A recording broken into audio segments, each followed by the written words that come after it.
Oke, kita masuk. Sudah mulai. Sudah. Nanti saya edit lagi. Oke, kita masuk ke bidang teknologi, yaitu yang dibuka pada halaman 182. Nah, berbicara teknologi, saya rasa tidak akan pernah habisnya yang telah berkembang sampai saat ini.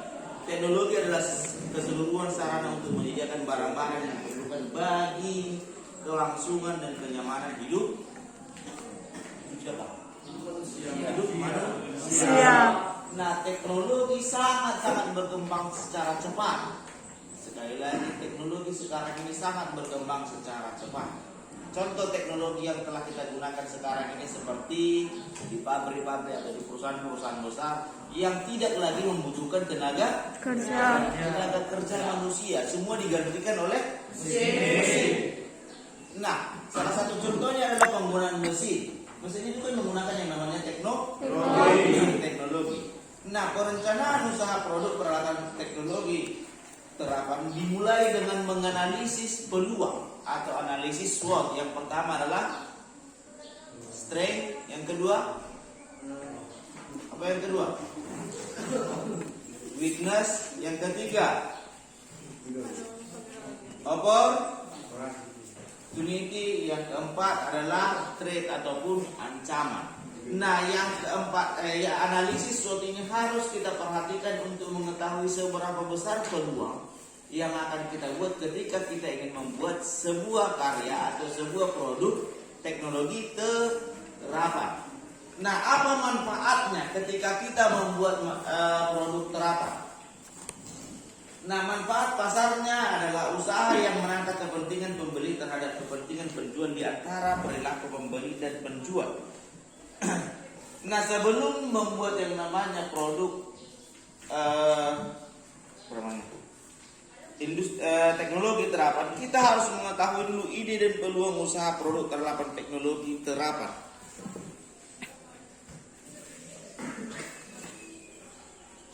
Nah, ada beberapa sumber daya yang dibutuhkan dalam pembuatan produk teknologi terapan. Contohnya yang pertama adalah alat untuk pengkomposan, yang kedua produk pembangkit tenaga listrik, yang ketiga adalah produk kendali otomatis. Sampai halaman 191 ya?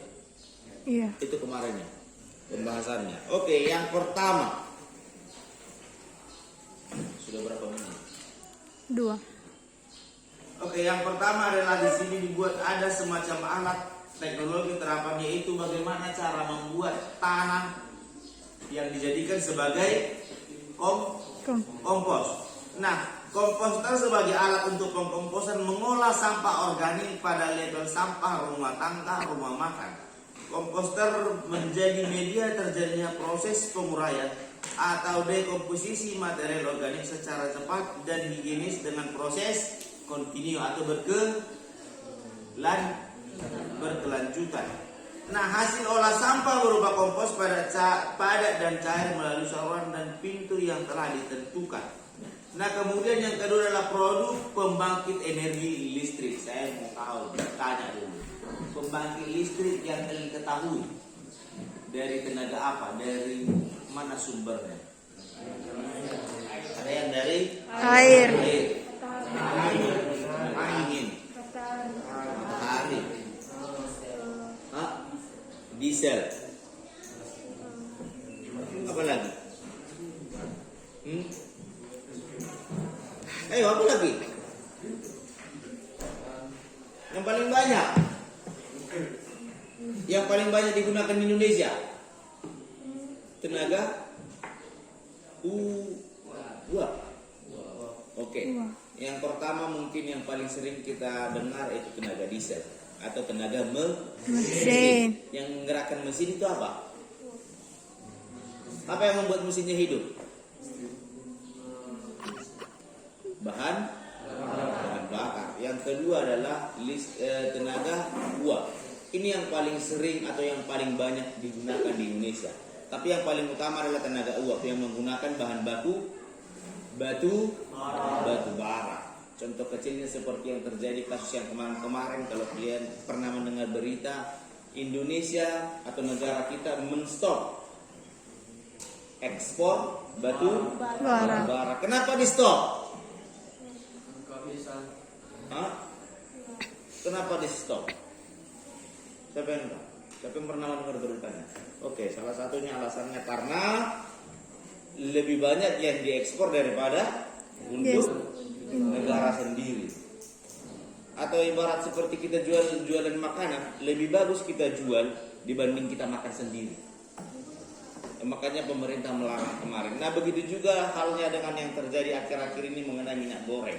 Minyak goreng juga seperti itu, yang harganya sampai 20.000 sekian yang 1 liter kan.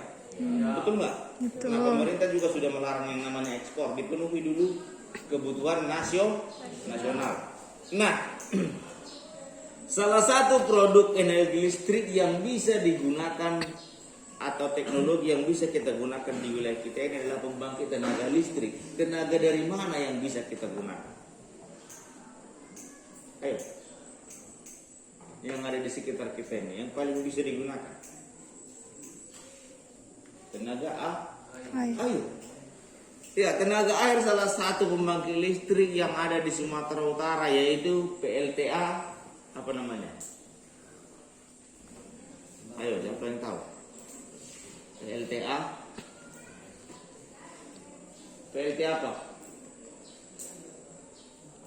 Ayo, yang paling besar di Sumatera Utara dan salah satunya terbesar di Indonesia. Itu berada di Sumatera Utara, berada di provinsi kita, yaitu PLTA Sigura Gura. Saya nggak tahu sih, aduh. Yang pendek itu di bawah sebenarnya. Oke, stop itu.